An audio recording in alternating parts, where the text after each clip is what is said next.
Alumnos, buenos días, buenas tardes, buenas noches.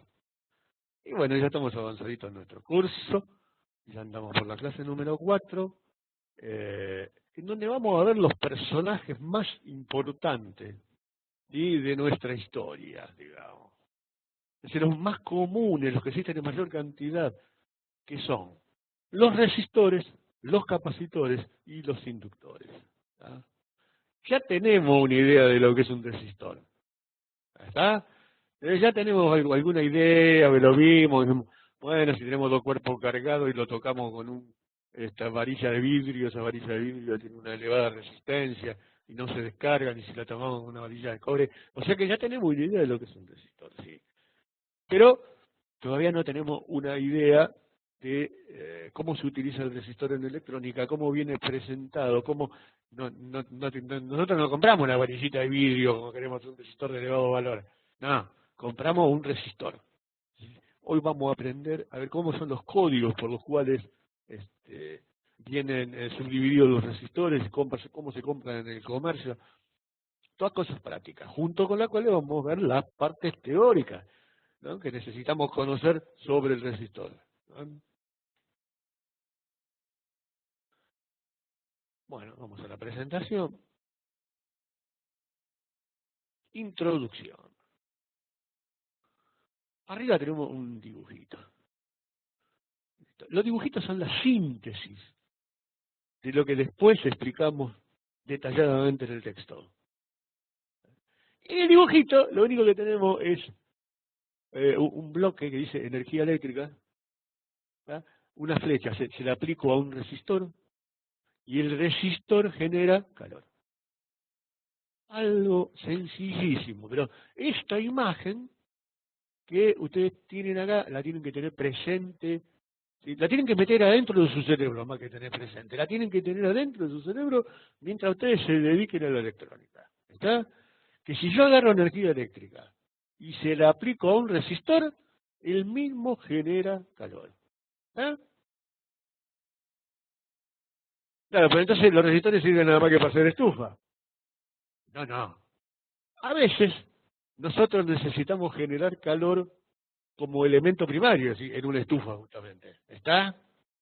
Ahí necesitamos generar calor, ¿sí?, como cosa primaria. Pero hay otras veces que el resistor se utiliza en un circuito para completar ese circuito. ¿Está? Por ahora no podemos hablar mucho de circuito porque no conocemos los demás componentes. ¿Está?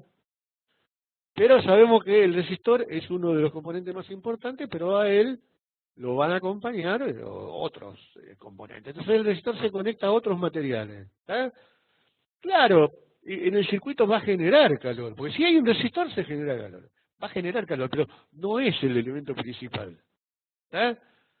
La generación del calor no es la función principal por la cual nosotros colocamos un resistor, sino que es una función secundaria.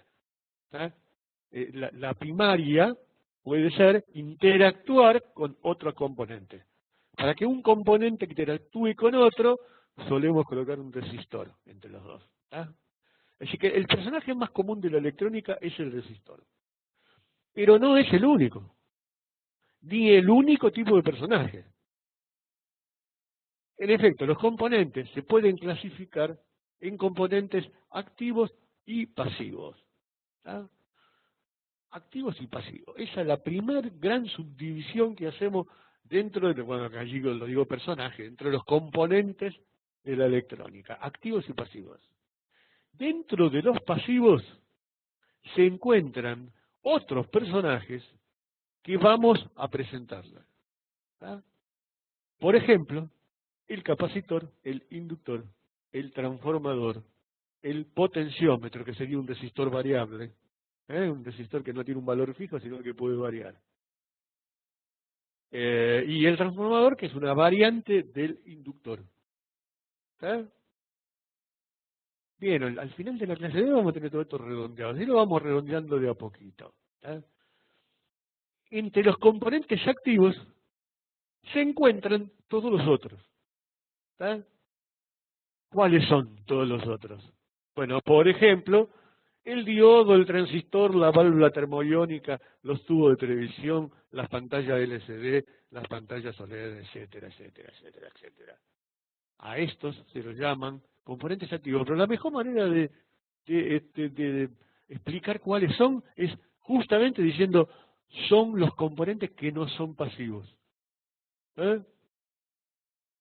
Porque si no es infinita la cantidad de componentes que pueden entrar dentro de los activos. ¿Está? Porque todos los días se inventa un componente nueva.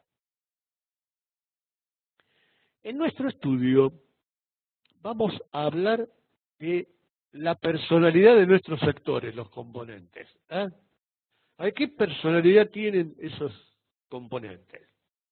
Y entre ellos vamos a presentar el principal actor de reparto, ¿tá? Que es el resistor. ¿Ah? El resistor es un actor de reparto, ¿sí? O sea que no es el más importante, no es el primer actor, ¿está? Por lo general, el primer actor suele ser un transistor, o sea, suele ser un elemento activo el primer actor, digamos, ¿no? Un circuito integrado. Ah, acá no puse circuitos integrados. Mira, entre los activos también se encuentran los circuitos integrados, que son circuitos que internamente tienen diodo, transistores, válvula, ¿tá? Etcétera, etcétera, etcétera. Todos los componentes activos. Entonces, están todos metidos dentro de una misma cápsula y entonces se llaman circuitos integrados, integrados en una misma cápsula. En nuestro estudio, entonces vamos a hablar de la personalidad de nuestros actores, los componentes, y entre ellos el principal actor de reparto, el resistor. El resistor es el único componente electrónico que está diseñado para disipar energía. ¿Ah? Él está diseñado para disipar energía. Aunque el término disipar hay que comprenderlo muy bien, porque en el lenguaje corriente, cuando decimos disipar, es como si algo desapareció. Uy, se disipó. Pero en realidad no es eso, disipar, ¿no? Disipar es cuando una energía que yo tenía acumulada en algún lugar, la desparramo por el ambiente, ¿tá? Entonces, eso es disipar. En este caso, se disipa en el ambiente como energía térmica. En realidad, deberíamos decir para transformar energía eléctrica en calor. Es decir, que el resistor es el único componente que puede transformar energía eléctrica en calor. ¿Ah? El término disipar se refiere a que la energía no vuelve a transformarse en energía eléctrica. Claro, el calor que genera un resistor, si pasó al ambiente y del ambiente desapareció. ¿Ah? Entonces no vuelve a transformarse en energía eléctrica. Desaparece. Y aparece energía térmica no productiva. Esta es la gran lucha de la humanidad. ¿Tá? Generar lo que yo quiero, pero sin generar paralelamente algo que no quiero, como por ejemplo calor. ¿Tá? Claro, yo sé que ustedes estarán pensando, dice, pero yo una vez toqué un transformador y me quemé la mano. ¿Ah? Y era un transformador, o sea, una especie de inductor. Quiere decir que también el inductor o el generador o el transformador también producen calor. ¿Cómo dice el profe que únicamente los resistores? Ajá. La cosa es así. ¿Ah? Un transformador ideal, no tiene internamente un resistor. Un transformador real, el que hago realmente, es en parte lo que yo quiero hacer, pero en parte es un resistor. O sea, para hacerla más simple, el inductor o transformador está hecho con alambre de cobre. ¿Está? Con alambre de cobre bobinado. Eso ustedes lo deben conocer de haberlo visto. ¿Está? Aunque nosotros todavía no lo definimos bien. Bien, ese alambre de cobre sabemos que tiene resistencia. O sea que es resistivo. Es un resistor. Yo podría agarrar ese transformador ideal y dividirlo en un transformador real más un resistor. ¿Ah? Ese transformador ideal lo pongo como un transformador real más un resistor. Y lo dibujo dentro de una cajita. Entonces, el transformador en realidad no tiene un resistor como componente principal, pero es un componente secundario que me sale, que no tengo más remedio, porque al alambre que yo utilizo tiene resistencia. Y no hay ningún metal que no tenga una determinada resistencia de tantos ohm por metro para un determinado diámetro. Así que como sabemos que nuestros alumnos son personas curiosas que alguna vez tocaron, por ejemplo, un transformador y observaron que estaba caliente, es que no queremos dejarlo con la duda. Sí, es cierto, un transformador se calienta, pero calentarse no es la función para la cual fue creado. ¿Ah? Es una característica indeseada de su funcionamiento. Cuando menos se calienta, mejor calidad tiene. Un transformador de buena calidad trabaja más frío que uno de mala calidad. Por otro lado, podríamos aclarar más aún el panorama y decir que el transformador se calienta porque está construido con alambre de cobre. Y el alambre de cobre tiene cierta resistencia, que es la que transforma energía eléctrica en calor. ¿Ah? Todos los componentes pasivos son impuros. Siempre tienen algo de los otros. Está como en una familia, ¿no? Y el hijo siempre tiene algo del padre, y salió al padre, su carácter, la nariz, la boca, los dientes, qué sé yo, cualquier cosa. Pero dice que salió al padre. ¿Ah? Bueno, entre los componentes pasivos, ¿sí?, ocurre lo mismo. Ninguno es absolutamente puro. Nos referimos a los reales, a los verdaderos, a los que voy a comprar en la casa de electrónica. Siempre tienen metido algo de los otros. ¿Está? ¿Y los resistores qué tienen metido de los otros? Bueno, los resistores también tienen cosas metidas de los otros. Los resistores pueden ser inductivos, o sea, pueden tener cierta inductancia. ¿Está? O sea, un poquito se contagió la personalidad de un familiar.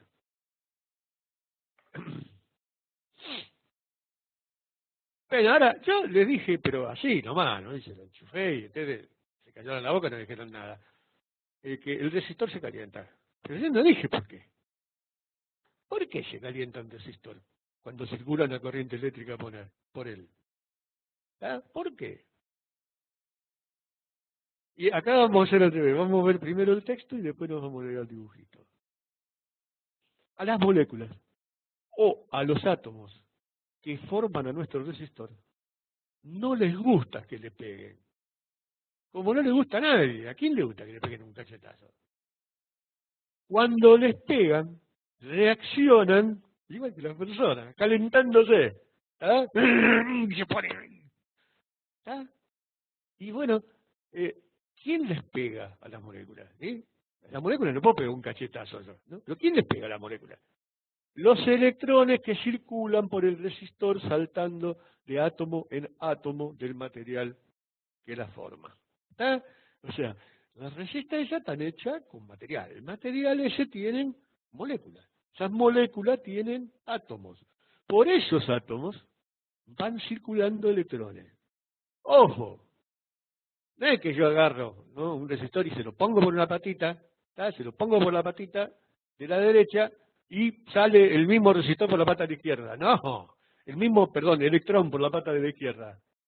No, esperen. Yo pongo un electrón en la patita de la derecha. Ese va al último átomo, digamos, que tiene ahí el componente. Ese átomo está cargado negativamente, empuja algún otro electrón, otro, no el mismo, hasta el siguiente átomo. Y el siguiente átomo empuja hasta el siguiente átomo. Y el otro, y el otro, y el otro, y el otro, y la carga negativa va pasando de átomo en átomo hasta que llega a la otra punta y sale. La velocidad con la cual se mueve el electrón por adentro de un resistor no es demasiado elevada. ¿Está? No es demasiado elevada. No es la velocidad de la luz. ¿Ah? Algunos suponen que es la velocidad de la luz. No, no es de ninguna manera la velocidad de la luz. Es mucho más baja. ¿Está? Esto significa que cuando más electrones circulen por un resistor, mayor calor producen. Claro, si yo pongo un electrón hace un poquitito de calor. Si pongo dos, hace el doble de calor. Si pongo tres, hace el triple y etcétera. ¿Está? O sea que la temperatura de ese resistor va a variar con la cantidad de electrones por segundo que esté circulando por el mismo. O sea, con la corriente eléctrica que circula por ese resistor. O sea que para hacerlo práctico podríamos decir que la temperatura del resistor depende de la corriente eléctrica que circula por él. Y para ser fino, podríamos explicarlo matemáticamente diciendo que T, que es la temperatura, es una función de la corriente I. ¿Ah? T es función de la corriente I que circula por el resistor. ¿Ah? Esto es una fórmula matemática, pero que se entiende literalmente, ¿no? La temperatura es función de la corriente que circula por el resistor. Que se lee, la temperatura es función de la corriente circulante por el resistor. Sin matemática, cuando pongo esto, es porque no quiero poner toda la frase, pero estoy diciendo lo mismo. Igual que cuando le pegan a una persona, no todo depende de la cantidad de golpe que le pegan en un intervalo de tiempo determinado. ¿Ah? También depende de la velocidad de los puños a la cual se le aplican esos golpes. O sea, yo le puedo pegar pequeños cachetazos y no le estoy poniendo mucha energía al resistor, entonces no se calienta mucho. Pero le estoy pegando una sacudona terrible y entonces sí se calienta. ¿Está? Es que en nuestro caso depende de la velocidad a la cual se desplazan los electrones dentro del resistor. Depende de cuántos electrones se desplacen y depende de a qué velocidad se desplazan por adentro del resistor.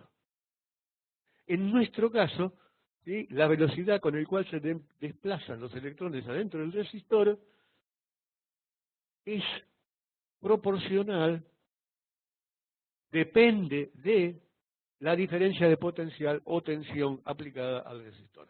La pila donde yo pongo la resistencia esa, la pila donde yo pongo el resistor, la pila esa es de más tensión, que es un cachetazo más grande. Y entonces se calienta más el resistor. ¿Ah?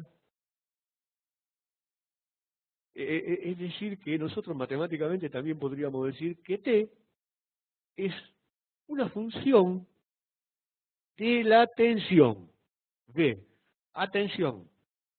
Algunos profesores utilizan la letra E para tensión y otros utilizan la letra B corta.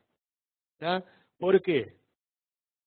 Porque son profesores que están acostumbrados a leer esto de la literatura inglesa, donde la tensión se dice voltage. ¿Tá? Bueno, acá podemos decir, ¿no?, que el asunto es una combinación, porque la temperatura depende de la corriente, pero también depende de la tensión. Aumenta con la corriente y también aumenta con la tensión. Entonces eso matemáticamente se escribe temperatura, función de corriente y de tensión. Así. ¿Eh? No se maree con la fórmula. Ella nos hace las cosas más sencillas porque concentran la idea. Todo lo que nos dice la última expresión es que la temperatura del resistor depende de la corriente que circula por él y de la tensión aplicada al mismo. Los electrónicos aprendemos con ejemplos. ¿Eh? En la diapositiva siguiente se puede observar un circuito muy sencillo, en donde un resistor está conectado a una fuente de alimentación, pero utilizando un amperímetro y un voltímetro para medir la tensión aplicada y la corriente que circula por el resistor. También se conecta un instrumento nuevo llamado batímetro, que es un medidor de potencia eléctrica, cuya indicación depende tanto de la tensión aplicada como de la corriente que circula por el mismo. Ahora vamos a ver el circuito, pero antes vamos a analizar este diagramita que pusimos acá. Entonces, agarramos y pusimos simplemente I por B. I por B. Y arriba pusimos flechas rojas O sea que cuando más grande es el producto I por B, mayor cantidad de calor y estamos tirando al ambiente. ¿Está? Mayor cantidad de calor estamos transfiriendo al ambiente. Ya, ahora sí vamos a ver este circuito.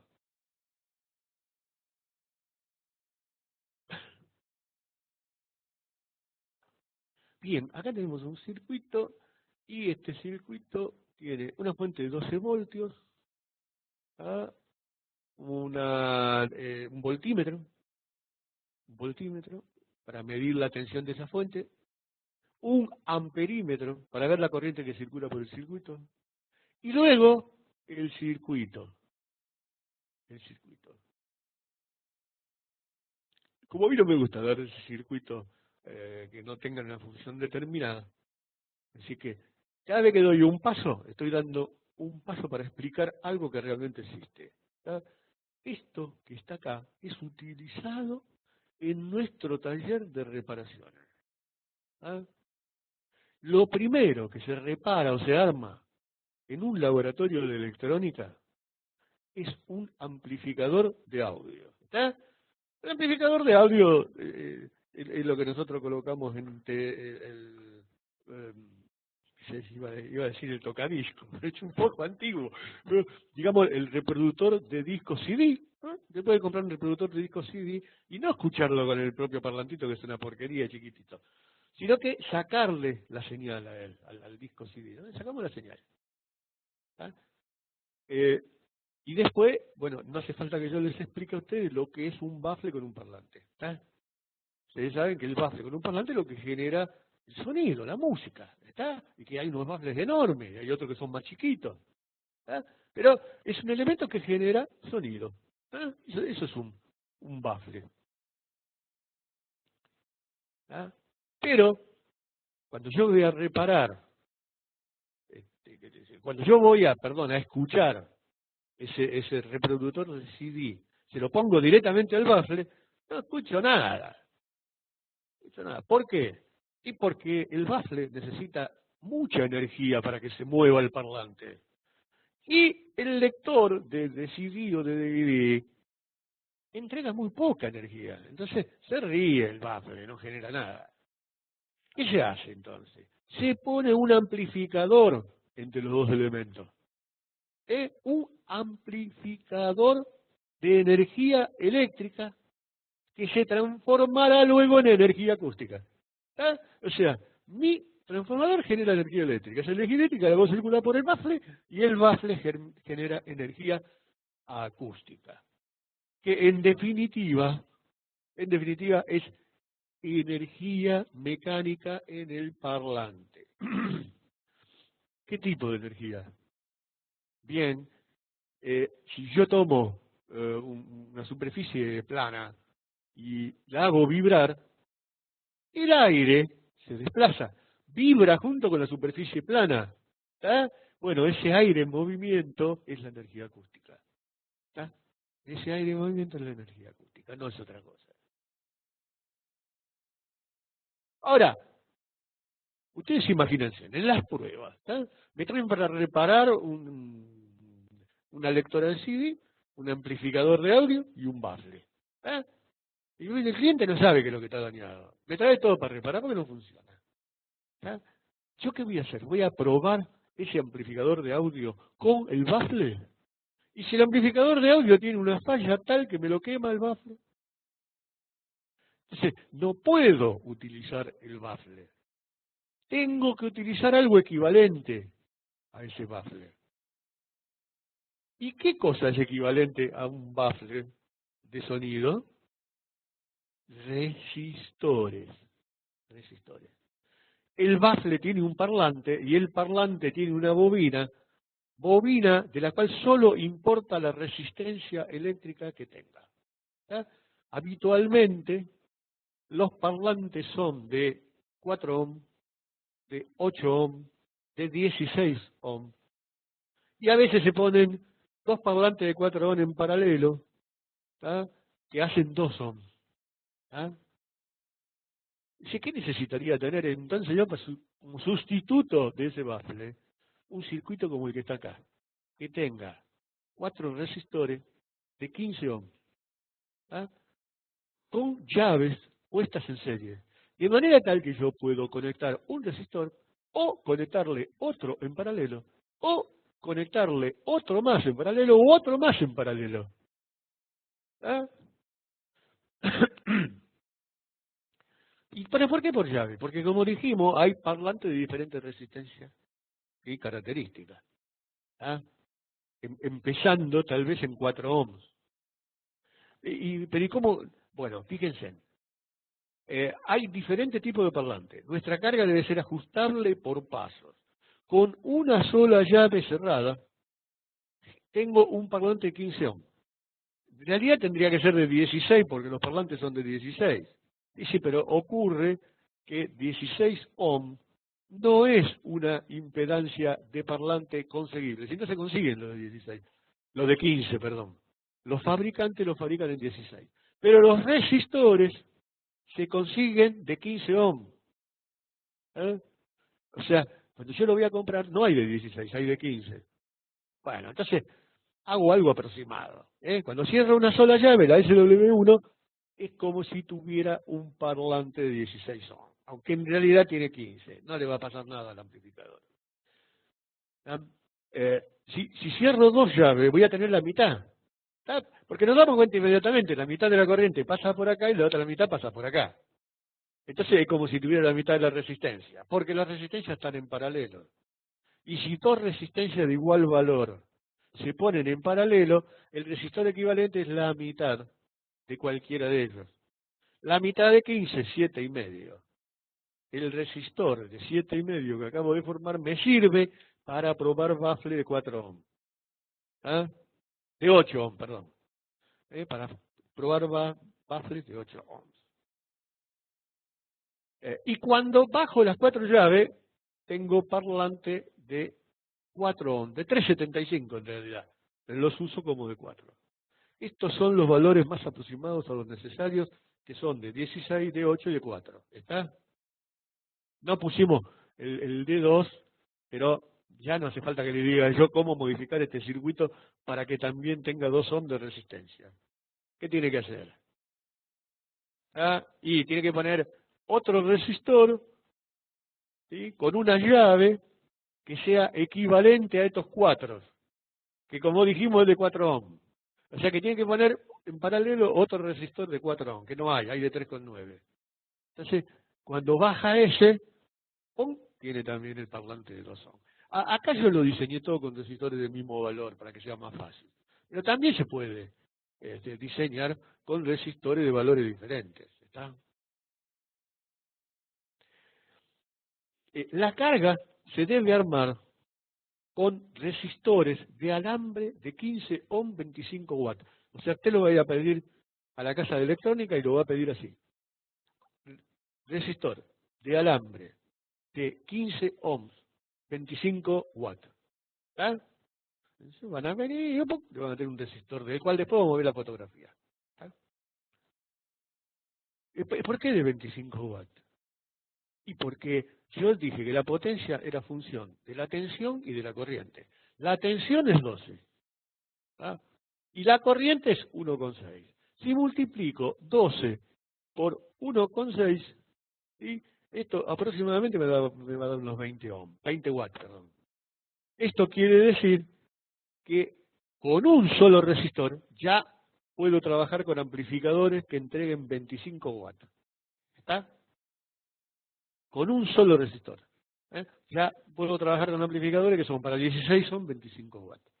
Pongo 2 resistores y puedo trabajar para amplificadores que entregan 7,5 ohms, 50 watts, porque tengo 2 resistores generando calor.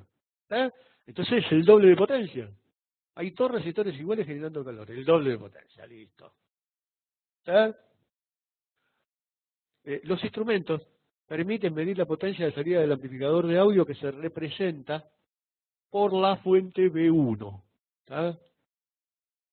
Esta fuente B1 vendría a ser el amplificador de audio. ¿Está?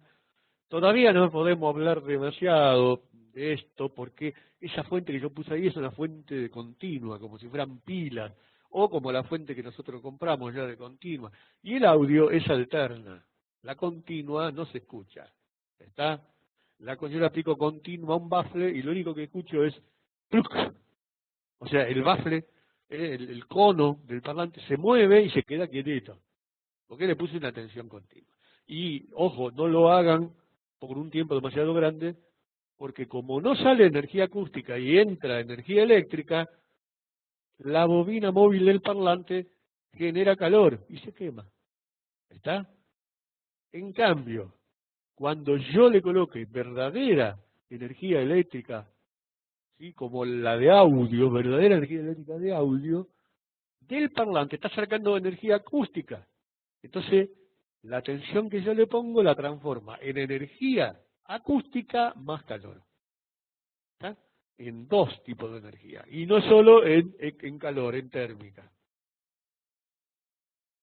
Bueno, esto tiene el nombre genérico de carga para audio. ¿Por qué carga? Porque sirve para cargar los amplificadores. ¿Ah? Bueno, en realidad cualquier tipo de circuito. ¿Ah? Si yo quiero probar una fuente para ver si me da la corriente que me dijeron, tengo que ponerle una carga resistiva, que muy bien puede ser esta. ¿Ah? Muy bien puede ser esta. No solamente sirve para audio. ¿Cómo elegir el resistor adecuado? ¿Ah? Aquí empezamos con lo práctico. ¿Cómo elijo el resistor adecuado? Bueno, acá tenemos una muestra. Este es un resistor de 5 watts.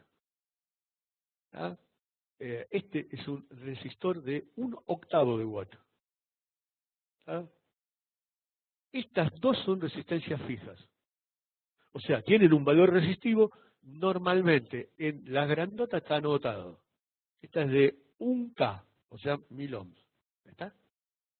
Y en estas de carbón, el valor está indicado con franjitas de colores. ¿Ah? Que ya vamos a aprender a leer. Estas dos son las resistencias fijas.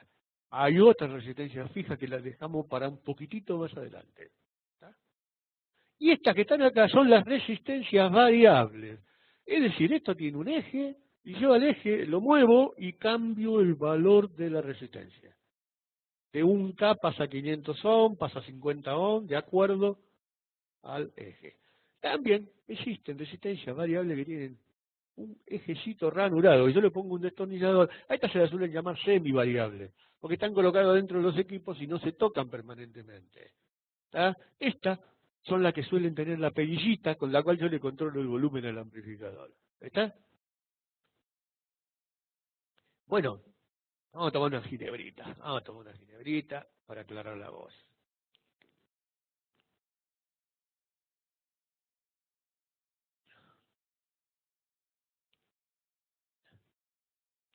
Sabemos fácilmente qué potencia se desarrolla en un resistor. Eso ya aprendimos a calcularlo hace un ratito, ¿no? Pero si queremos saber cuánto se calienta un resistor, tenemos un trabajo muy arduo. ¿Por qué? Porque si yo tengo un resistor pequeñito, se calienta mucho. Y si tengo un resistor grandote, se calienta poco. Pero pueden estar tirando la misma cantidad de energía térmica al ambiente. Da menos flujo de aire, pero más caliente. Y más flujo de aire, pero más frío. ¿Está? Pero desparraman en el ambiente, disipan la misma cantidad de energía. O sea que a le puedo hacer disipar 1/8 de watt, sí señor. A no le podría hacer disipar los 5 watts del otro, porque inmediatamente se calentaría tanto que se quemaría. ¿Está?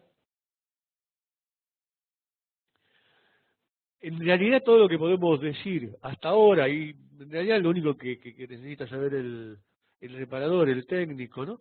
Es que el resistor se va a calentar a una temperatura que es proporcional a la potencia disipada en él. ¿Está? O sea que si le pongo más potencia, se va a calentar más. Le pongo el doble de potencia, se va a calentar al doble de temperatura. Matemáticamente podríamos decir que la temperatura es función de la potencia, pero esto no significa que sepamos qué función es la que tenemos que emplear. ¿Cuál elegimos? ¿El producto, la suma? ¿Qué es eso? Esa función no es fácil de hallar porque depende de las dimensiones físicas del resistor.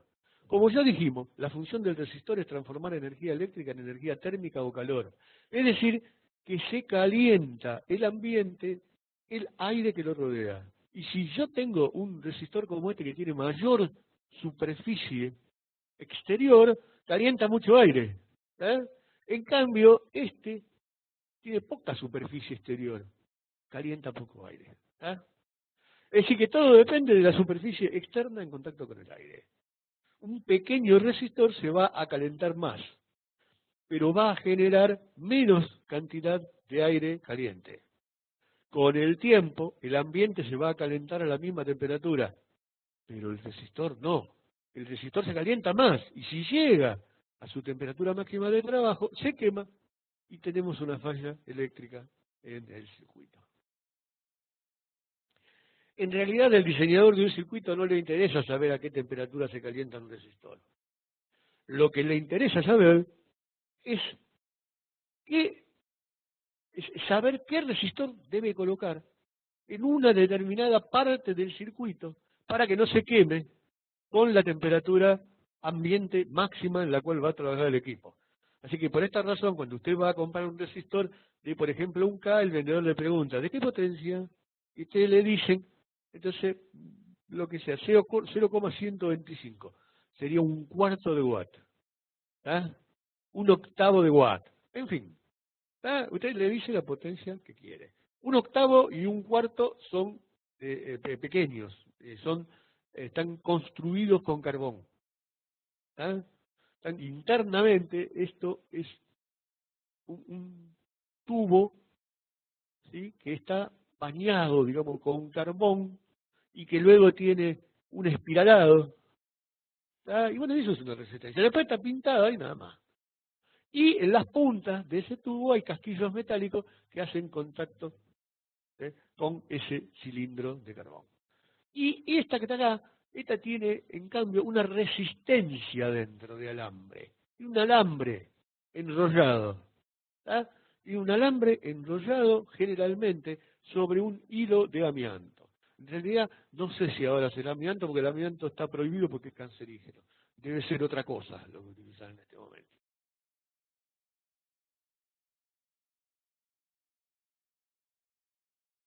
Resistores de carbón depositado. Bueno, como la explicación que di yo recién la di en el aire, no se entiende bien. Entonces vamos a darla, ahora la vamos a dar mejor. Aquí agarré un resistor y lo corté, lo desmantelé para que se vean las diferentes partes que lo constituyen. Esto, ¿sí?, el número 5, es un material aislador. Este material aislador generalmente es cerámica. Es cerámica. Cerámica es un muy buen aislador y resiste bien la temperatura. Encima de esa cerámica se pinta, ¿sí?, con pintura de carbón. Esto que es una capa de pintura de carbón. Claro, si yo lo dejo así, ya es un resistor. Y de hecho, hay algunos resistores que se llaman cabeza de serie, que están hechos así sin el ranurado. Son, por ejemplo, los resistores de 1 ohm, de 10 ohm, de 100 ohm, de 1 kilo ohm, de 10 kilo ohm. Pero si yo quiero hacer un resistor de 47.000 ohms, voy a tomar uno de 100.000 ohms, que es cabeza de serie, y le voy a hacer ranuritas como este, espiralado. ¿Hasta dónde le hago? Bueno, hasta que tenga una resistencia de 47.000 ohms. Pero ¿cómo lo sé si la estoy fabricando? Porque la misma máquina que fabrica la ranura mide la resistencia. Y automáticamente, cuando llega a la resistencia correcta, para.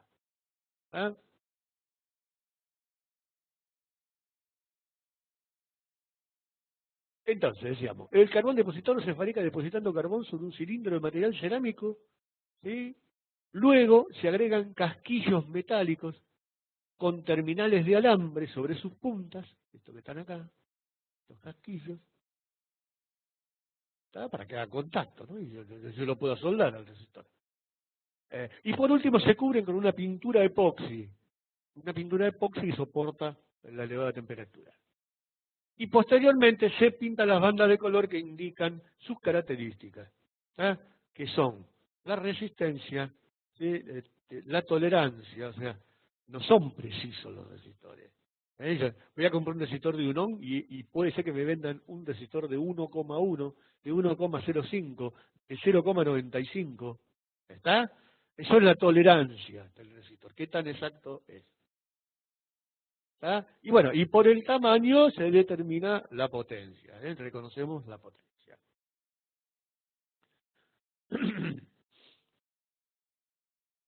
Pero el resto de los valores, ¿sí? Sí, acá decimos que se hacen las cabezas de serie pintando la barrita, ¿sí? Con carbón. Pero ese carbón yo lo puedo pintar con una capa gruesa, es para hacer cabeza de serie 1.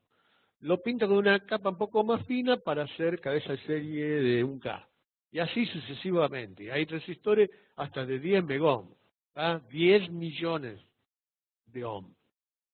El resto de los valores se realizan por torneado de esos cilindros con un torno automático que hace un canal helicoidal en el carbón. ¿Tá? Él, al mismo tiempo que mide la resistencia y detiene el torneado sobre cuando el resistor tiene el valor deseado. ¿Está? Eh, por ejemplo, R16, R25 son dos tipos de resistores diferentes. ¿Y el numerito qué significa? Significa el diámetro del casquillo, pero sin la coma. Por ejemplo, las resistencias de este tipo más chiquititas son de un 16avo de watt. ¿Ah? Y tienen un diámetro de 0,5, ¿sí? 5 milímetros, perdón. ¿Ah? Y un diámetro de 5 milímetros. O sea, 0,5 centímetros. R25 tiene un diámetro de 0,6. R50, ¿sí? No, acá hay un error, porque no pueden tener el mismo diámetro. Aquí me equivoqué en alguna de las dos. Esta sí, porque como tiene 6,2, ¿sí? Esta está bien, pero esta que está acá, no. Esta que está acá tiene las dos dimensiones, tanto la longitud como el diámetro equivocados. ¿Tá? Bueno, y luego un resistor R100 tendrá un diámetro de 15 milímetros. ¿Tá? Hasta ahí se fabrican, más o menos. La serie de resistores y los resistores especiales. ¿Tá? ¿Yo podría comprar un resistor de cualquier valor? No. Tiene que pertenecer a esta serie. 1, 1,2, 1,5, 1,8, 2,2, 2,7, 3,3, 3,9, 4,7, 5,6, 6,8, 8,2, 10. ¿Está? Esta es la serie, se llama serie normalizada del 10%, porque entre cada valor y el anterior, ¿sí? Tenemos el doble del porcentaje. ¿Ah? Es decir, resistores intermedios a esto no existen. No quiere decir que yo no lo pueda conseguir si compro, por ejemplo, un montón de resistores de 1,5 ohm y los mido con el tester. Puede ser que encuentre resistores de 1,6 que estoy buscando. Puede ser. Ahora, esta no es la única serie que existe. Los resistores de carbón se fabrican también la serie, ¿sí? Según la serie, del 10%, del 5% y del 1%. O sea que cada vez son más precisos. ¿Ah? Y más caros, obviamente. Los del 1% se utilizan en instrumentos de precisión. Por arriba de 1 watt se suelen recurrir a resistores de alambre o resistores de metal depositado. Son iguales a lo que vimos recién, pero en lugar de carbón se le deposita metal y se le hace el torneado también. ¿Está? El metal soporta más temperatura y entonces con el mismo tamaño el resistor soporta más watt. Los resistores se fabrican de una manera similar a los de carbón, pero llegan a potencia de 3 a 5 watts. Los resistores de alambre pueden tener diferentes formas de acuerdo a su potencia. Es muy difícil que un equipo moderno utilice resistores de más de 10 watts. ¿Eh? Es muy difícil, porque los diseños progresaron mucho y se trata de optimizarlo para que no haya un calentamiento del ambiente, salvo que yo quiera fabricar una estufa, que justamente necesito lo contrario. O sea que este es un criterio ecológico. Ya que si un dispositivo cualquiera irradia calor al ambiente como efecto secundario, significa que hay un consumo de energía eléctrica mayor a la imprescindible, que se debe pagar todos los meses cuando llega la cuenta de energía eléctrica. ¿Tá? Otros resistores especiales están construidos no para disipar más potencia, sino para soportar una mayor tensión aplicada sobre ellos. ¿Tá? Hay lugares de los equipos, los televisores, por ejemplo, donde sobre los resistores se puede llegar a aplicar 8000 voltios. ¿Está? Pero los resistores que se colocan ahí son de una enorme resistencia, tal vez 50 megón, 50 millones de ohms. Por lo tanto, hay poca disipación, dice, entonces puedo poner cualquiera. No, porque esos 8000 voltios van a hacer que salte el arco entre los dos casquillos, ¿tá? Y entonces la resistencia no va a tener suficiente aislación. Estos resistores se llaman, en inglés se llaman metal glazer, ¿tá? En castellano sería un metalizado por glacialización, medio complicada la palabra. ¿Tá? Que por eso no tiene una traducción precisa el metal glazer. Su tamaño suele ser el correspondiente al modelo R25, pero soportan una tensión de trabajo de 1 kilovoltio. ¿Ah? Son como los que vimos recién, R25, pero 1 kilovoltio. El código de colores de resistores. ¿Está? Este código de colores de resistores ustedes se lo tienen que saber, pero así, tac. O sea, tanto lo tienen que conocer que ustedes miran el resistor y no lo tienen que leer barra por barra. Lo miran así y dice un K. Así lo puedo llegar a leer yo. Y van a ver cómo después de un tiempo se acostumbran a hacerlo de ese modo. Bueno, cada color representa un valor, un número. El negro es 0, el marrón es 1, el rojo 2, el naranja 3, el amarillo 4, etcétera, etcétera, etcétera, hasta el número más alto, que es el 9, blanco. ¿Tá? Y tenemos 10 números ahí. Luego, ¿sí? Puede haber banditas doradas y banditas plateadas. Las banditas doradas son de la serie del 5%, precisión 5%. Y las plateadas de precisión 10%. Si el resistor no tiene pintado ninguna bandita, ni dorada ni plateada, es un viejo resistor del 20%, que ahora no se fabrican más acá. Y si tiene, por ejemplo, marrón, significa que es un resistor del 1%. Es decir, si uno empieza a ver las banditas, siempre hay que empezar a ver la bandita por la que está más cerca de la cabecita, por esta. Entonces, a esta la voy a leer: marrón, rojo, amarillo, blanco. ¿Ah? Marrón, rojo, amarillo, blanco. Esto significa, perdón, yo acá lo puse blanco porque no puedo poner plateado. Lo que quise es poner una bandita plateada. ¿Tá? O sea que supongan que esto es un plateado. Entonces, este resistor lo leo de la siguiente manera. Digo, marrón 1, anoto un 1 en el papelito. Rojo 2, anoto un 2 en el papelito. Y amarillo 4, pongo 4 ceros. ¿Ok? Le agrego 4 ceros. Y luego veo el plateado. Y el plateado significa 10%. ¿Ah? Entonces, este es el código de colores de resistencia. ¿Está?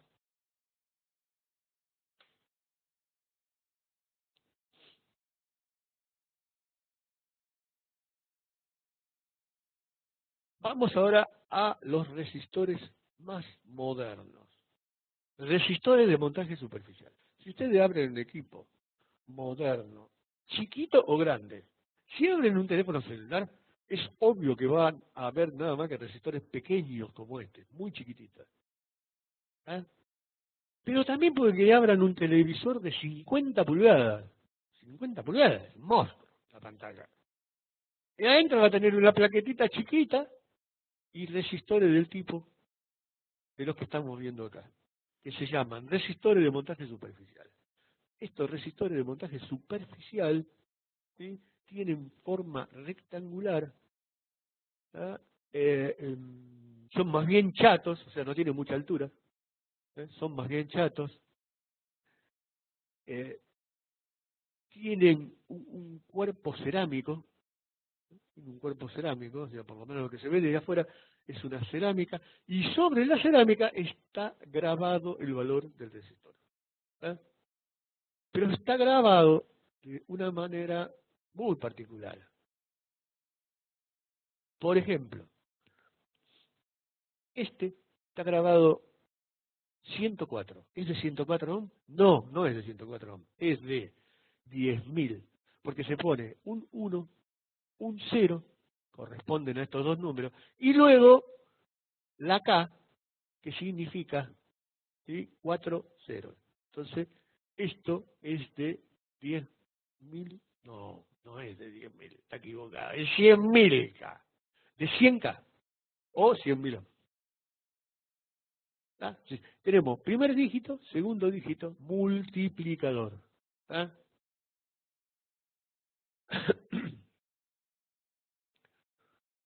El siguiente, este que está acá, dice 3, 3, 3 y después un 2. Esto tenemos 33K, ¿tá?, 33K3 y 2 ceros. ¿Ah? Son los numeritos que me están indicando acá. El 2 me indica cantidad de cero que pongo al final. Y el 3, 3, 3 me significa 3, 3 y coma sería, ¿sí?, 3K. ¿Ok? Pero es un resistor al 1%. Cuando yo veo 4 numeritos, significa que es al 1%. Ya, directamente. Los resistores SMD se fabrican al 5 y al 1. No se fabrican ni al 10 ni al 20. Acá tenemos una fotografía del resistor. Este resistor no tiene terminal de alambre, tiene unos terminales estañados, acá y acá, ¿tá?, y se apoyan sobre el cobre del circuito impreso, que tiene una isla que corresponde perfectamente con este tamaño. Y lo mismo del otro lado. A esa isla se le pone soldadura. Y luego que se coloca el resistor encima, perfectamente apoyado, se calienta todo el conjunto y se funde la soldadura y luego se quita el calor y ese resistor queda soldadito en su lugar perfectamente. ¿Tá? Bueno, los equipos más modernos poseen resistores de montaje superficial. SMD es superficie montage, no sé cuánto, device. SMD, device, que es componente. En castellano, montaje superficial, que no tienen terminales o alambre de conexión. Por eso ocupan mucho menos espacio, porque el alambre ocupa espacio y no concurre en hacer absolutamente nada. Por lo tanto, solo se pueden conectar al circuito impreso por el lado de la impresión de cobre. O sea, esas plaquetas tienen todos los componentes del lado de cobre, las bobinas, y los resistores, los circuitos integra todo. El circuito impreso posee una extensión en donde se apoya el resistor SMD que tiene forma de paralelepípedo, está cubo alargado en este caso, con dos cabezas metalizadas para su soldadura. En la figura se pueden observar diferentes resistores SMD con su notación característica. Identificar el valor de un resistor SMD es más sencillo que hacerlo en un resistor convencional, ya que las bandas de colores son reemplazadas por números. Y entonces uno no tiene nada más que leer los numeritos. ¿Está? Lo que ocurre que acá obviamente están ampliados. Estos pueden ser tan chiquititos como medio milímetro de ancho. Medio milímetro de ancho. ¿No? Y obviamente todo lo demás varía proporcionalmente a ese medio milímetro. Entonces hay que mirarlo con una lupa, porque si no, no pueden leer el valor. La potencia o modelo del resistor solo se puede determinar en función del tamaño del mismo. ¿Está? Pero los fabricantes uniformaron su criterio, de modo que los resistores se individualizan por su largo y su ancho. ¿Está?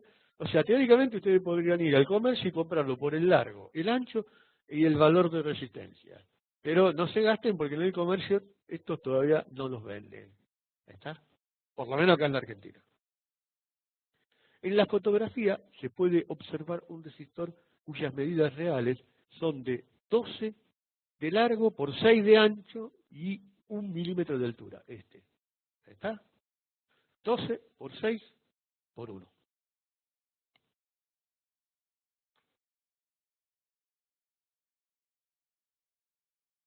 Bien, listo. Los resistores ya a la bolsa, ya lo conocemos. Vamos a los capacitores. El capacitor, introducción. ¿Ah? Vamos primero al texto y después vamos a la fotografía. El resistor es el componente pasivo en donde la energía desaparece del circuito. ¿Está? Él transforma la energía eléctrica en energía térmica, tira la energía para afuera. El resistor, podríamos decir, perdón, que es un intercambiador de calor, y no nos equivocaríamos. El resistor no acumula, solo gasta. Ese que gasta la guita de la familia, ¿está? El que labura no es él. La pila o batería acumula, ¿está? Esto vendría a ser la alcancía. Y si es perfecta, no gasta o transforma en calor su energía acumulada. ¿Ah? Y si por lo tanto la energía que está dentro de él permanece inalterable en el tiempo. Solo el circuito externo es capaz de gastarla. ¿Está? Lo que ocurre es que la pila perfecta tampoco existe. Entonces uno la deja ahí guardadita y siempre tiene una resistencia de fuga entre sus dos terminales, el positivo y el negativo. Y esa resistencia le va consumiendo la energía. Pero existen otros componentes que sirven para acumular energía eléctrica en forma transitoria. ¿Sí? No permanente como la batería, sino transitoria. A saber, el capacitor que presentamos hoy y el inductor que presentaremos después. ¿Está? No, creo que lo vamos a presentar hoy. L y C que forman el grupo llamado reactivos. A la inductancia y al capacitor los llamamos reactivos. Reactivos porque guardan su energía y después la vuelven a entregar. La guardan, siempre después la entregan. ¿Está? No se la gastan. La guardan, ¡pum!, se la devuelven. Cuando son perfectos, los capacitores y los inductores son perfectos, ideales, sin componente resistiva, nunca se calientan ni siquiera un poquitito. Solo acumulan e intercambian energía entre ellos. Cuando tratemos el tema de los cuerpos cargados electrostáticamente, en realidad estábamos usando capacitores sin saberlo. Cuando dijimos, pongo dos bolitas metálicas y las cargo electrostáticamente, y estábamos usando un capacitor porque esas dos bolitas están enfrentadas una a la otra en la cercanía y forman una capacidad entre ellas. ¿Recuerda cuando cargábamos un cuerpo metálico, ¿sí?, con una carga positiva y otra negativa? Y luego los conectábamos con una varilla metálica. Los cuerpos se descargaban haciendo circular electrones desde el cuerpo negativo al positivo, hasta que ambos estuvieran al mismo potencial eléctrico, es decir, a la misma tensión. Entonces ya no hay diferencia de potencial y no puede haber circulación. Bien, acá arriba lo que tenemos son fotografías de diferentes capacitores. Yo agarré diferentes capacitores que tenía en mi laboratorio y ¡pum!, los fotografié. ¿Ah? Acá están fotografiados los más chiquitos y los que se llaman no polarizados. ¿Ah? Los más chiquitos que se llaman no polarizados. ¿Por qué? Porque acá están los más grandes que no se pueden conectar de cualquier manera al circuito. Hay que conectarlo de acuerdo a la indicación que tienen grabado en los terminales. Miren, ¿ven? Este acá tiene un negativo. Este alambrecito va al negativo de la fuente, nunca al positivo. Si lo pongo al revés, explota. ¿Está? Esto que están acá, no. Esto no tiene, yo lo puedo poner de una manera o de la otra. O sea, observen que este y este son iguales. ¿Está? Pero este tiene marcada una rayita que indica el negativo y este no. ¿Está? Entonces ya sabemos que este es no polarizado. ¿Está? Y estos que están acá son cerámicos, son capacitores con dieléctricos cerámicos. ¿Sí? Dieléctrico cerámico.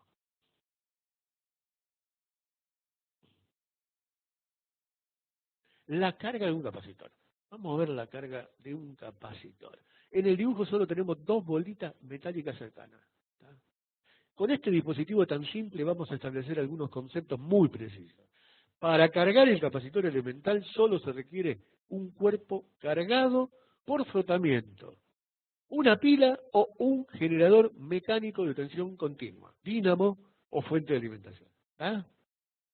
Para cargar nuestro dispositivo podemos apoyar su barra superior al terminal positivo de la pila y su terminal inferior a la negativa. ¿Tá? E inmediatamente se produce una circulación de electrones desde la pila a la bolilla inferior y desde la bolilla a la bolilla superior. O sea, desde la pila se... ¡Blup! ¿Ah? ¡Blup! Claro, acá hay electrones que de la pila salen y van hasta la bolillita. Acá hay electrones que desde la bolillita salen y van a la pila. ¿Está? Y no pasa más nada. ¿Eh? Quedan cargaditas ahí, no pasa más nada. Esta circulación es momentánea al apoyar las barras a la pila. Un tiempo después la circulación cesa porque se produjo un equilibrio de carga. Si tuviéramos un multímetro con resistencia interna infinita, el multímetro que fuera un aislador, que no tuviera resistencia interna, observaríamos que las bolillas metálicas tienen una diferencia de potencial igual a la tensión de la pila. Inclusive, si yo saco la pila, y esto lo mido con un voltímetro perfecto que no tiene resistencia interna, la encuentro cargada con la misma tensión de la pila. ¿Ah? Pero no existe ese voltímetro. Cualquier voltímetro que yo utilice tiene resistencia interna. Cuando yo lo conecto, hace circular carga del negativo al positivo, ¿tá? Hace circular carga y la tensión disminuye hasta hacerse nula.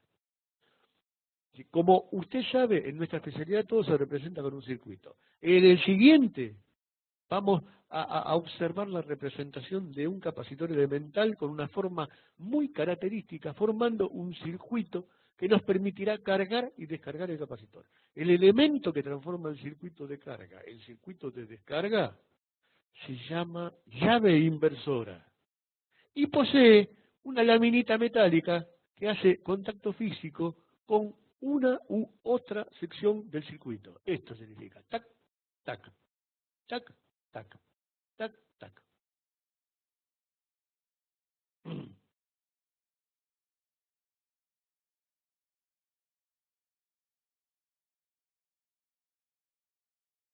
A ver, perdón. Acá tengo las diapositivas intercambiadas. ¿Tá? No importa, ya lo arreglamos. Bueno, acá tenemos un circuito, ¿sí? Que cumple una función específica muy importante en la electrónica, ¿sí? Que es muy simple. Es un capacitor que se carga a través de una resistencia o se descarga a través de otra. Es decir, con la llave arriba, tal como está acá, la tensión de la batería viene por acá, carga el capacitor. ¿Tá? Si yo después bajo la llave, este capacitor que estaba cargado se descarga sobre la resistencia. ¿Tá? Se trata de un circuito de carga y descarga de un capacitor de 1 microfarad por una resistencia de 1 ohm. Cuando la llave está arriba, el capacitor se carga desde la batería, pero no lo hace en forma inmediata. Tarda un poquito en cargarse porque los electrones tienen que vencer la resistencia R2. Luego,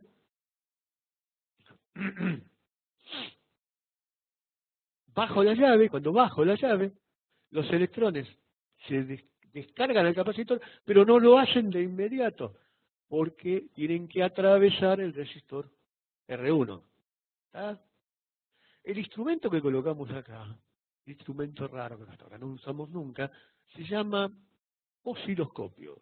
Es un graficador de la tensión que en este caso existe sobre el capacitor.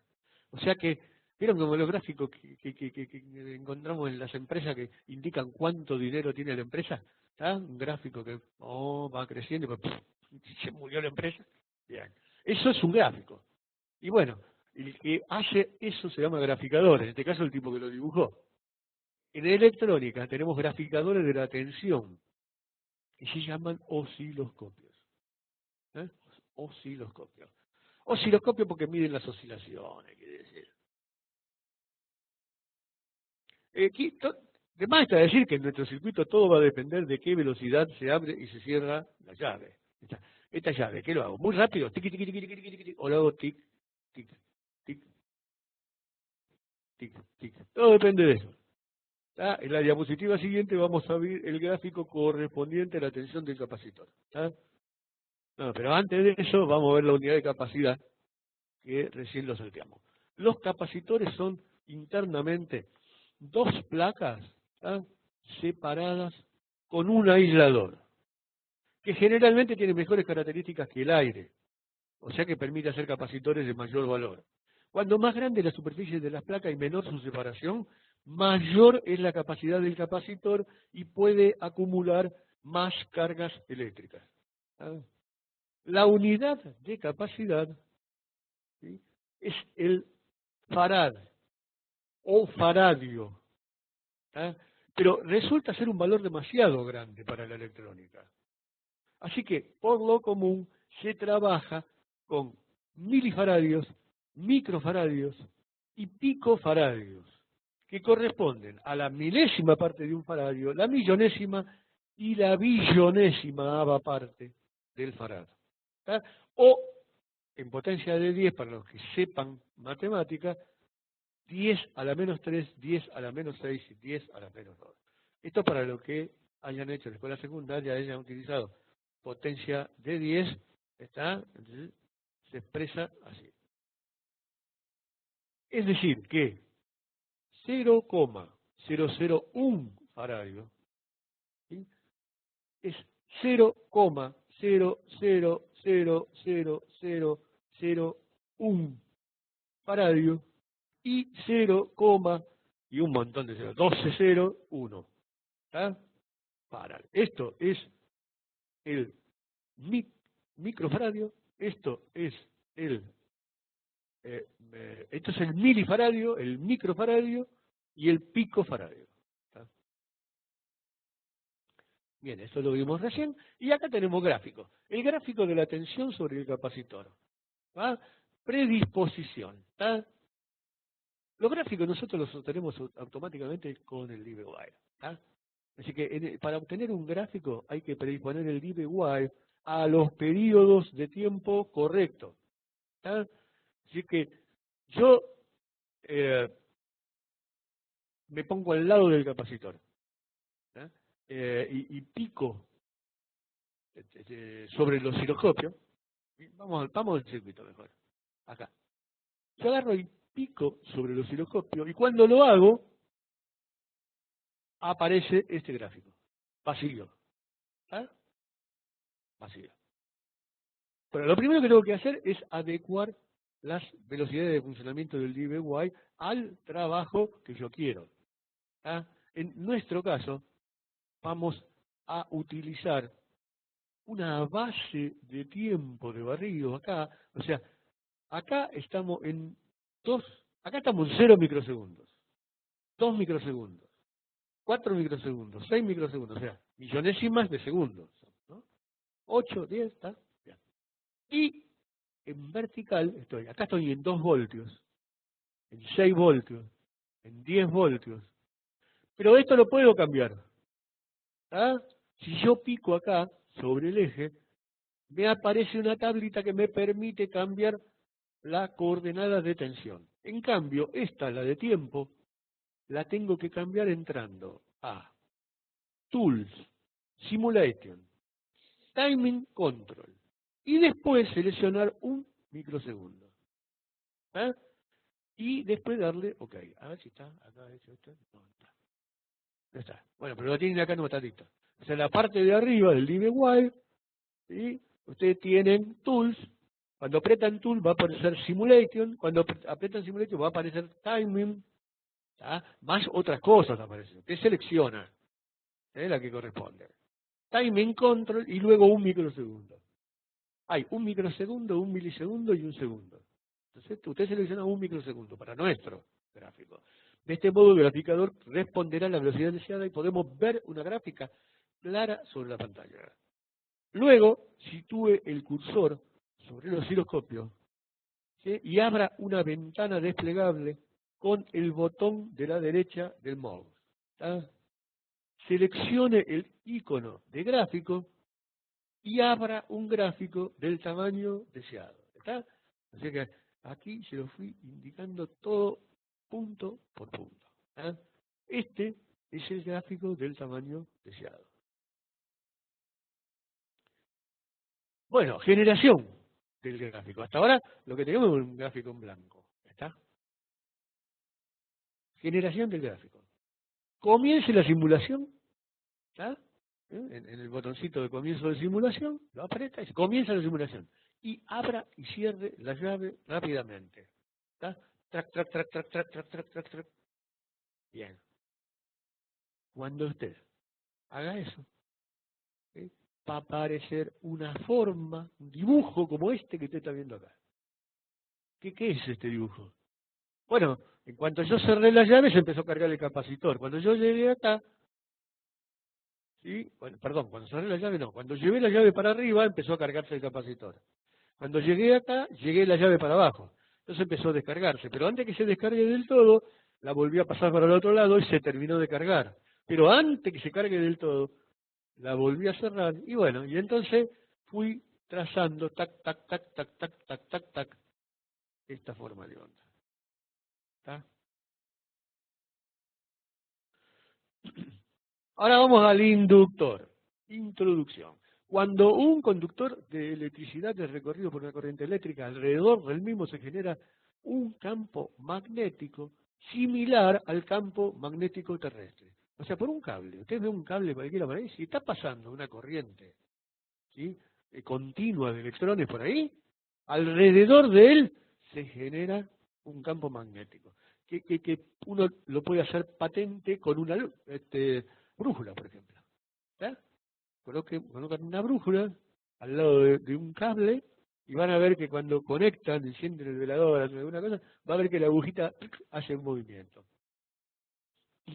¿Cómo fue eso? ¿Por el aire? No, fue directamente un campo magnético que generó el cable. El campo magnético es, por supuesto, invisible a los sentidos de un ser humano y no tiene manifestaciones evidentes de su existencia como el campo eléctrico. El campo eléctrico, sí, si yo agarro la fuente de alimentación y la pongo en cortocircuito, hace ¡pum! Chispazo terrible, ¿no? El campo magnético es invisible.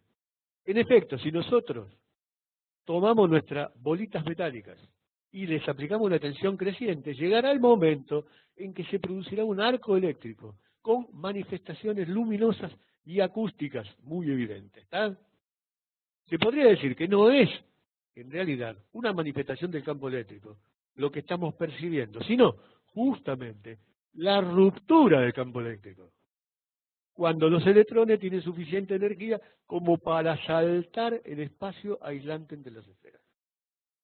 Pero lo cierto es que se produce un arco en el lugar donde se estaba desarrollando el campo eléctrico. ¿Está? Cuando se produjo el arco no hay más campo eléctrico. ¿eh? Se produjo el arco, pum, desapareció el campo eléctrico. Se descargó instantáneamente esas bolitas cargadas. En cambio, usted puede tomar un conductor, hacerle pasar una corriente creciente por él y no se va a producir ninguna manifestación evidente de campo magnético, aunque la corriente llegue a valores muy grandes. Por ejemplo, 10 amperes le van a pasar, 100 amperes. ¿Está? Los cables se siguen quietos.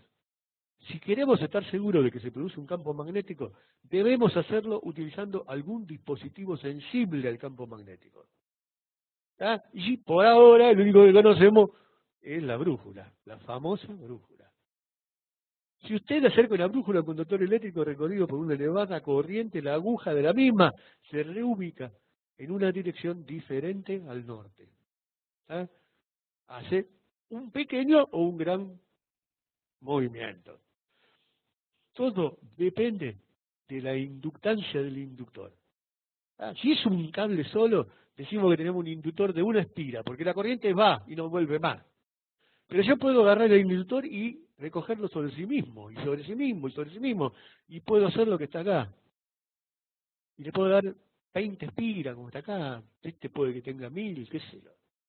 ¿Ah? Y después puedo agregarle núcleos. O sea, hay algunos materiales que colocados dentro de las bobinas de aire, estas son las bobinas de aire, pero materiales colocados dentro de la bobina de aire magnifican la inductancia. ¿Ah? Y si ese material está cerrado, se magnifica más todavía. ¿Ah? Entonces, ese material puede ser laminación de hierro con silicio, hierro con una mezcla de silicio, ¿tá? En forma de lámina, y se pone una al lado de la otra.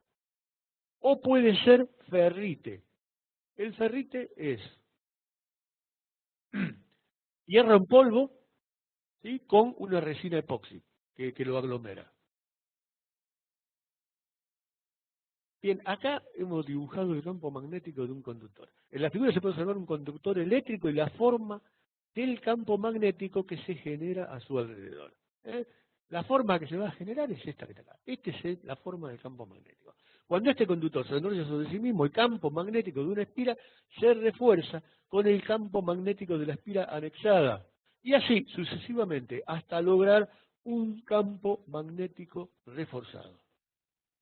Un inductor es un conjunto de espiras de cable que refuerzan la generación de campo magnético.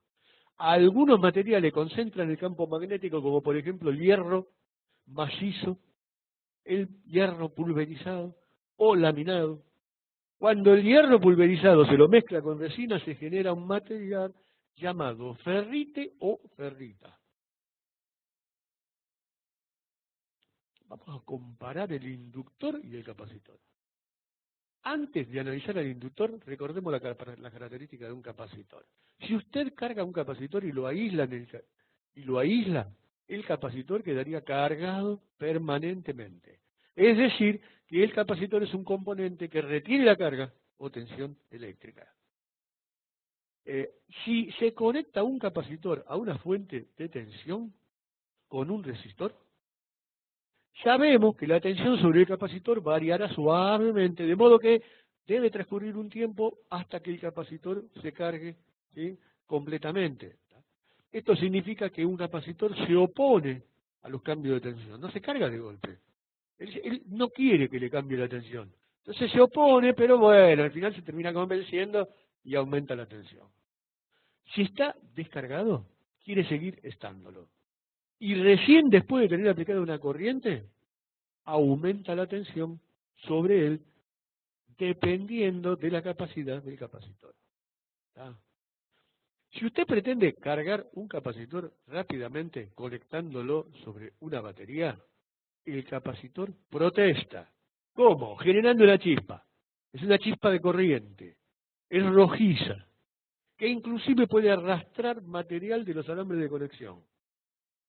Pero se carga en forma inmediata. O sea, cuando lo pongo directamente en la fuente sin resistencia, se carga de inmediato. Pero circula tanta corriente que hay parte del el metal del terminal que desaparece.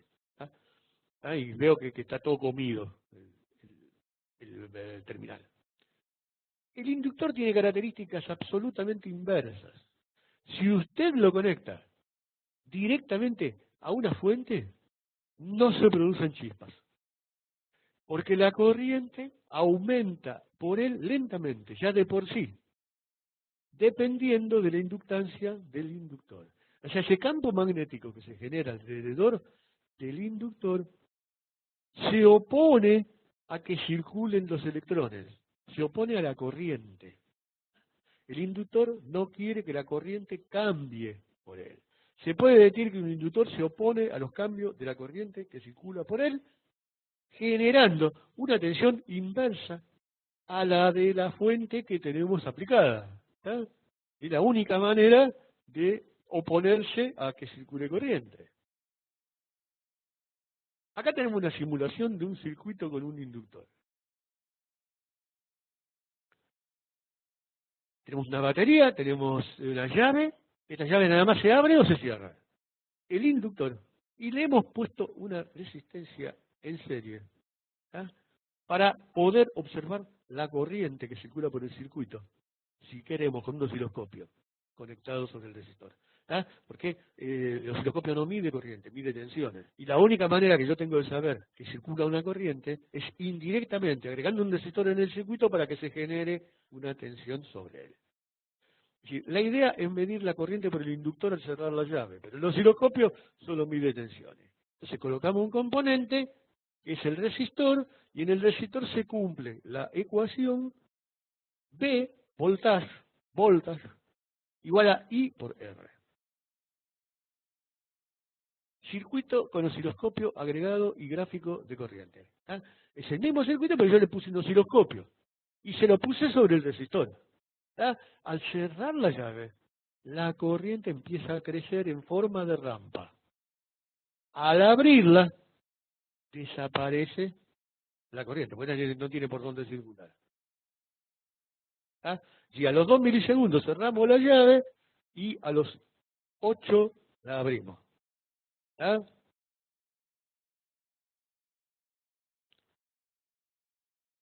Acá vamos a hacer una síntesis del RLIC para que no queden estos conocimientos confundidos en su cabecita.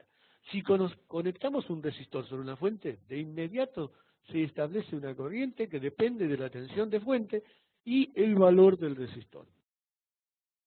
Esta corriente no varía a lo largo del tiempo. Si conectamos un inductor sobre una fuente, se genera una corriente que crece linealmente en tanto el inductor sea ideal, es decir, sin resistencia. El crecimiento de la corriente depende de L y de la tensión de fuente, es decir, de la inductancia, L, y de la tensión de fuente. Al inductor no le gusta que le cambie la corriente que se pone. Si conectamos un capacitor sobre una fuente, se establece una corriente que carga el capacitor luego de un pequeño lazo de tiempo, que depende de la resistencia interna de la fuente o la que hayamos puesto nosotros en el circuito. Al capacitor no le gusta que le cambien la tensión a la que está cargado. Bien, con esto llegamos a las conclusiones. En esta clase terminamos de conocer a los componentes pasivos. El resistor R, que ya conocíamos, le agregamos el inductor L y el capacitor C. Estos tres componentes forman la base de la electrónica. Los analizamos en circuitos simples. Y ahora queda por conocer cómo se comportan en su conjunto. ¿Ah? Y por ahora lo único que mezclé fueron resistores, inductores, resistores y capacitores. Pero vamos a tener que ver en la clase próxima qué pasa cuando pongo capacitor, inductor y resistor. ¿Está? En un circuito. O sea, vamos complicando la cosa de a poquitito para que ustedes las entiendan perfectamente. En las próximas clases debemos estudiar las señales alternas. O sea, cuando tengo todos los componentes puedo, se generan lo que se llaman señales alternadas, corrientes alternadas, aplicadas a estos componentes. Bueno, con esto hemos terminado la clase del día de la fecha y pasamos a la sección de preguntas.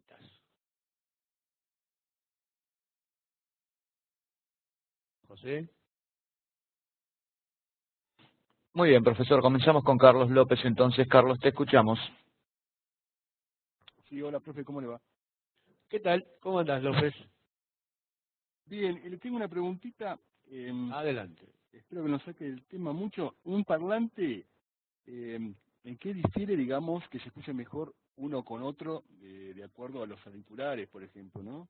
No sé si está puesta, hay algún componente dentro de los auriculares que se puede escuchar mucho mejor con otros que están construidos de la misma manera prácticamente, ¿no? Pero esa sería la pregunta, porque algunos que tienen 24 ohms, ¿puede ser? ¿O son 2,4 ohms también? No, 24.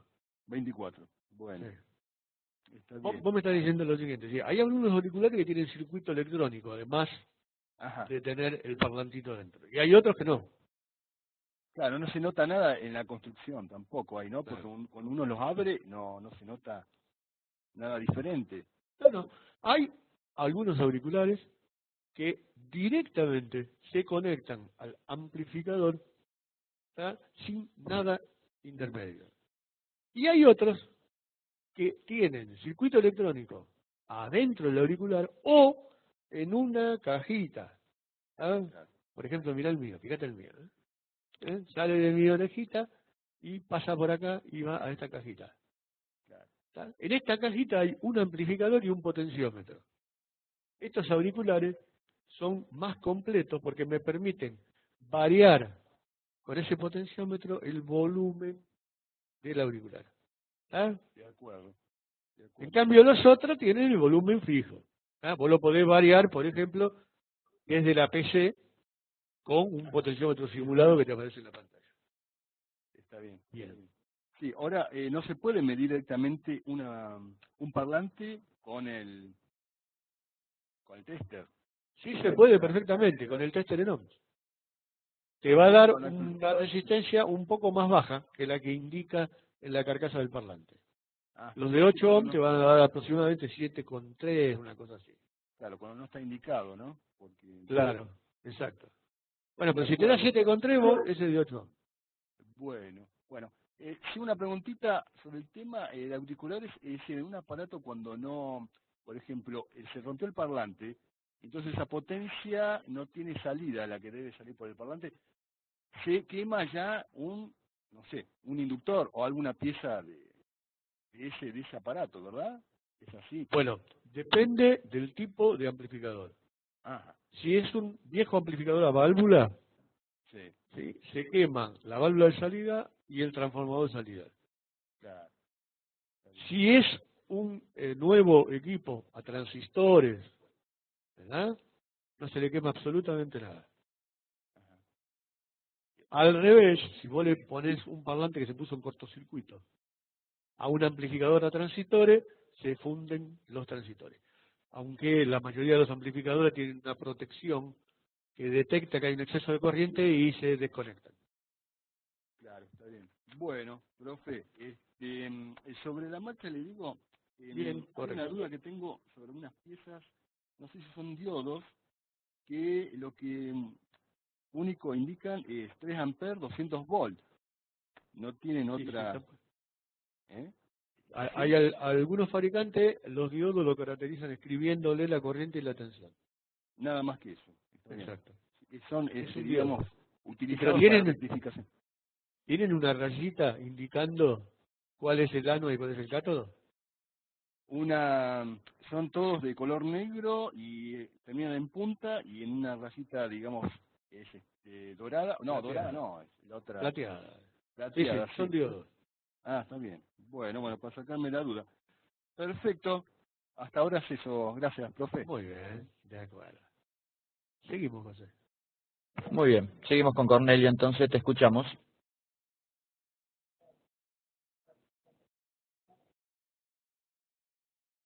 Bueno, ¿me escucha, ingeniero? Ahora te escucho, dale. Mire, mi pregunta es la siguiente. Entrando en el LiveWire, pongo mi oscilador y trato de agregar para la gráfica y no me sale. Le pongo, tiene una parte con el botón derecho me sale agregar ADD gráfica y tiene symbol y arrange. Bueno, Y ninguno de los dos encuentro, en el momento no me sale la gráfica. Hay que hacer vamos a algo hacer una especial. cosa, Cornelio. Empiezo la clase próxima Ok. con esa simulación que hicimos acá. ¿Está? Y lo hacemos ahí en vivo y en directo para que veas cómo sale la gráfica. De acuerdo, ¿Está ingeniero. bien? Gracias, es todo. Muy bien, profe, seguimos con Diego Barrueco. Te escuchamos, Diego.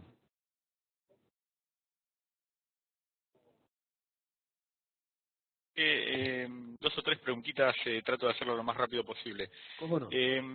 Por un lado, en la diapositiva 9 que veíamos las resistencias de montajes de superficie, me quedó una duda con la que dice 3332.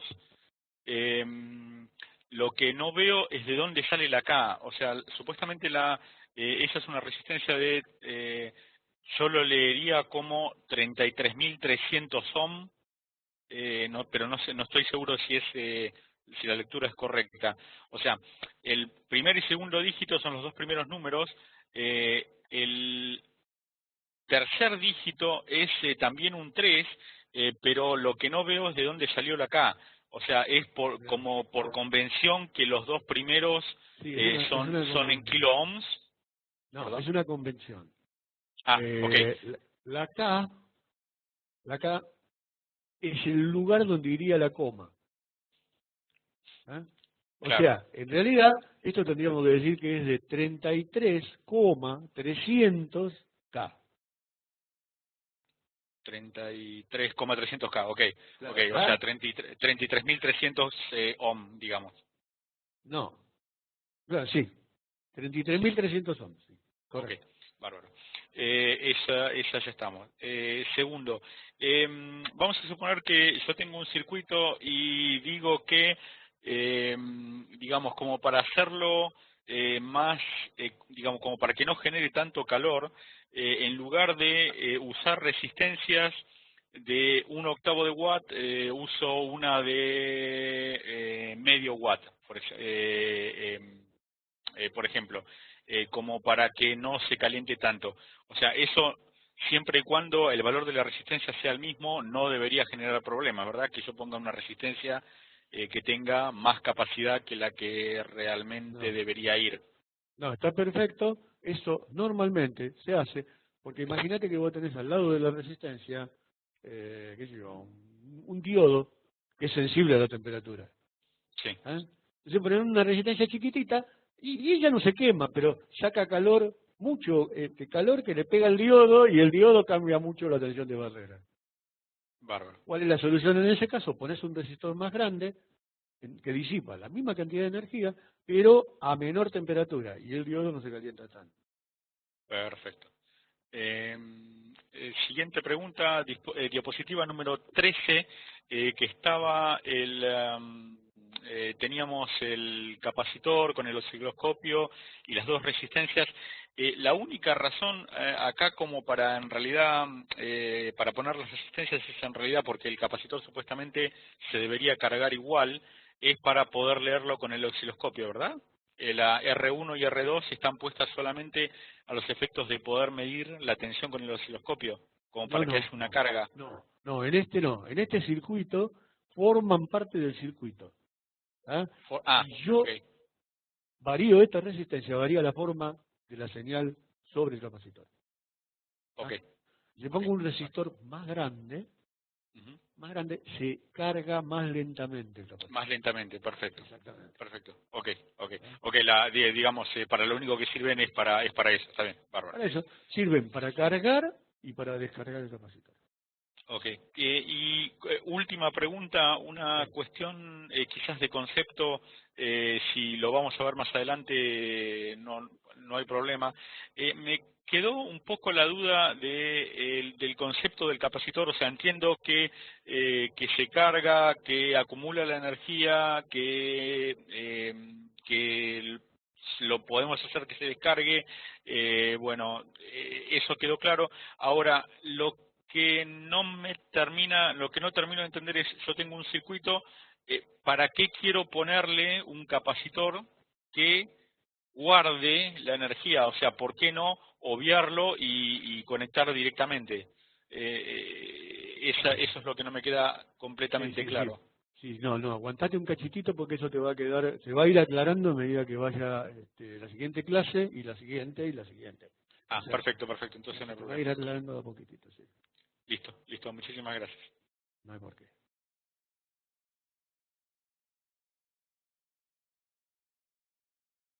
Muy bien, profe, vamos con Jorge, continuamos. Jorge, te escuchamos.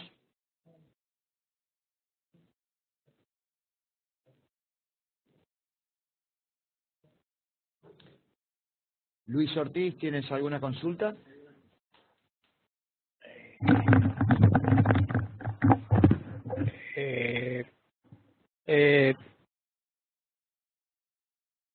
No, hasta ahorita, claro, muy ilustrativo lo del ingeniero. Bueno, muy bien, gracias. Muchas gracias, Luis. Continuamos con Sebastián, entonces. Sebastián, te escuchamos.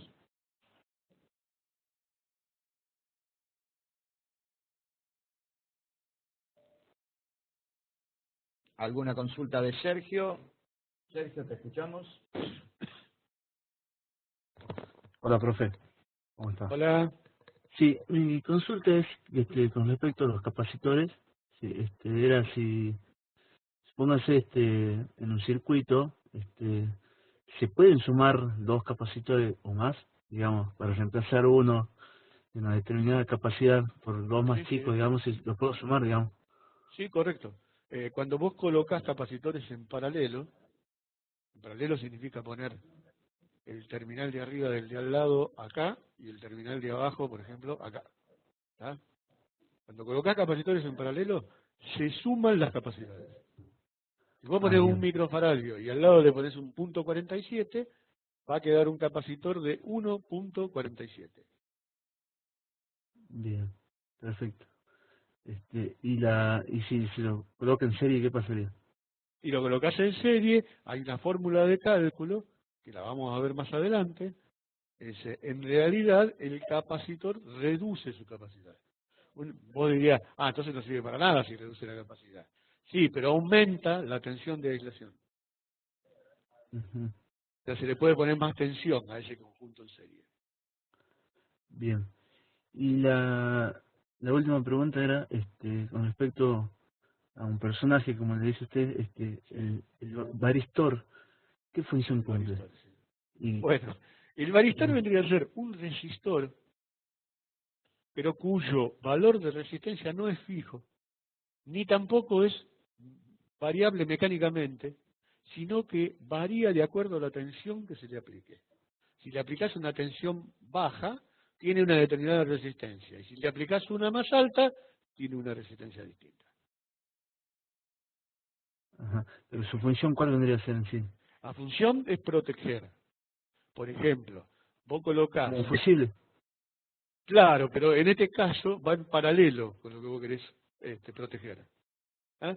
Vos querés, por ejemplo, que una fuente genere una tensión, pero que nunca supere un determinado valor. Porque si lo supera, se quema el amplificador. Una cosa así. Bueno, agarré y colocas un varistor en paralelo. ¿Ya? Ese varistor ¿sí? Va a tener una resistencia determinada, que es valor alto, que no le va a hacer nada a la fuente. Pero cuando subís la tensión, baja su resistencia y entonces la fuente no sube más de tensión. ¿Está? Y si hay un fusible en serie, se quema el fusible. Y entonces protegiste el circuito. Lo protegiste contra sobretensiones. Perfecto. Bueno, eso sería todo, profe. Muy Gracias. bien. Bueno, ¿hay alguna preguntita más?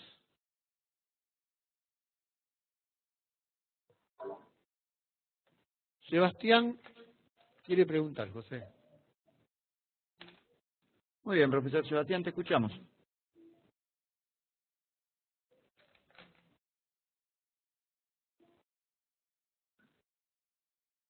Sebastián, tienes activado el micrófono, ¿eh? Puedes preguntar o si no tienes micrófono puedes preguntar por el chat.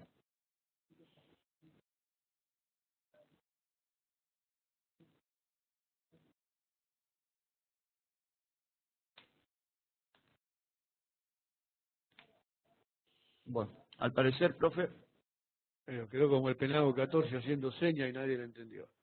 Bien. a ver, Carlos López. Carlos López quiere preguntar. Profe, Escuchamos, una Carlos. última pregunta. Sí, cómo no. Sí, digamos, sobre la otra clase que vimos, regulador de tensión, utilizamos unos ejemplos de gráficos con dos baterías, que era para aplicar las leyes de Kirchhoff, pero esas dos baterías en circuitos reales se utiliza o se ponen al revés para crear un efecto eh, este, que tiene que ser así para buscar un efecto buscado, ¿no? No, ¿Realmente no, se no. utiliza? No, No, es para ejemplo nada más. en circuitos reales, cuando se Sí, ponen más de una batería, se ponen directamente, una claro. al lado de la otra. Se Ah, ponen está en bien. serie y se ponen sumando las tensiones. No tiene Ah, de acuerdo. lógica que las tensiones se resten porque tendríamos menos tensión aplicada al circuito. Claro, está bien. Eso está Está bien. hecho nada más que a los efectos de explicar la ley. Ah, de acuerdo. De acuerdo. Gracias, profe. Así es. Bueno. Bien, profe, Bueno. aquí le dejo una consulta de Sebastián, en el chat. Dale.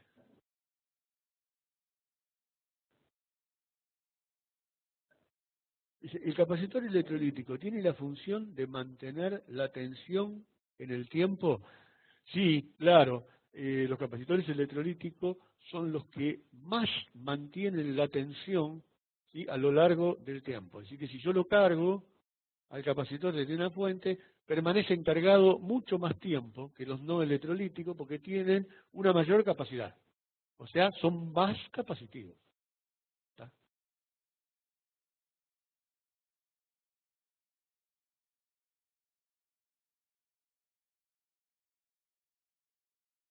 Bueno, vamos a hacer la preguntita, chicos. ¿No hay ninguna preguntita a la 1? ¿No hay ninguna preguntita a las 2? ¿No hay ninguna preguntita a las 3? Vendido, no hay ninguna preguntita. Con los señores alumnos nos encontramos el viernes de la semana próxima y con vos, José, me encuentro el martes. Así es, profesor. Nos vemos el día martes, entonces. Buen fin de semana para usted, para todos los alumnos, y bueno, apenas esté disponible la grabación, la estaremos enviando, ¿eh? Buenas noches para todos.